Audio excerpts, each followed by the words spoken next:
અરુણાચલ પ્રદેશમાં ગેરકાયદેસર ઘૂસણખોરી સામે વિદ્યાર્થીઓનો ભારે વિરોધ. અરુણાચલ પ્રદેશના ચાંગલાંગ જિલ્લામાં વિદ્યાર્થીઓના સંઘો દ્વારા ગેરકાયદેસર રીતે રહેતા રોહિંગ્યા અને બાંગ્લાદેશી ઘૂસણખોરો સામે ભારે વિરોધ પ્રદર્શન થયું. All Changlang district students union અને અન્ય સ્થાનિક વિદ્યાર્થી સંગઠનોની આગેવાનીમાં આ રેલી યોજાઈ, જેમાં રાજ્યના રક્ષણ પ્રાપ્ત આદિવાસી વિસ્તારોમાં બિનકાયદેસર વસવાટ કરતા લોકો સામે તાત્કાલિક પગલાં લેવા માંગણી કરવામાં આવી.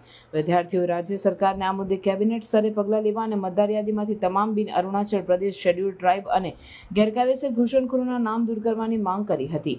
તેઓએ 3 પગલાં ચકાસણી પ્રક્રિયા દ્વારા જ ફરીથી નામ સામેલ કરવાની વાત પણ ઉઠાવી. સાથે જ ડુપ્લિકેટ અને ડ્યુઅલ મતદાર નોંધણીને પણ દૂર કરવા પર ભાર મુકાયો.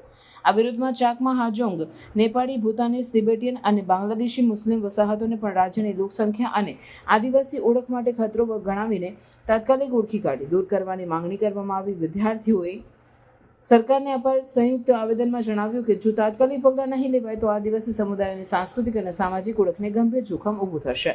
આંદોલન સ્ટેટ વાઇડ સ્વરૂપે ફેલાયું છે અને દરેક જિલ્લાની વિદ્યાર્થીની સંસ્થાઓએ પણ આવું જ વિરોધ પ્રદર્શન કર્યું છે. વિદ્યાર્થીઓ અને સ્થાનિક સમુદાયો આશા વ્યક્ત કરી છે કે સરકાર તેમના માંગણી પર ગંભીરતાથી વિચાર કરશે અને અરુણાચલ પ્રદેશના મૂળ વતનીઓમાં હિતમાં પગલાં લેશે.